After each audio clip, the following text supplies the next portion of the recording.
May apat na proud nanay, si Lorna, si Aida, si Pe, at si Maria. Nagpapayabangan sila tungkol sa mga narating ng kanilang mga anak. Unang nagyabang itong si Lorna.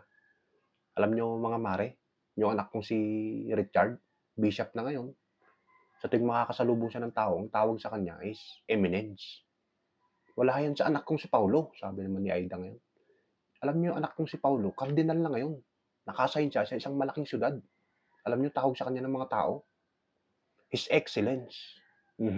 Wala yan sa anak kong si Francis, sabi naman ni Pe. Santo Papa na ngayon at naka-assign siya sa Vatican. Alam niyo tawag sa kanya ng presidente at saka yung mga mayayaman? His Holiness. Tawanan yung tatlong yan. Proud na proud dun sa mga anak. Sabay na patingin sila kay Maria na tahimik lang na nakikinig. Uy, Maring Maria, andiyan ka pala. Kumusta mo yung anak mong pare na si Padong? Ayun, Mare, pare pa din. Doon sa maliit na kapilya namin. Sa tuwing nagmimisa siya at pagkatapos ng misa, dumidiretso siya sa gym, nagpapalaki ng kanyang katawan. May six-pack abs na nga siya ngayon eh. Anong tawag sa kanya ng mga tao?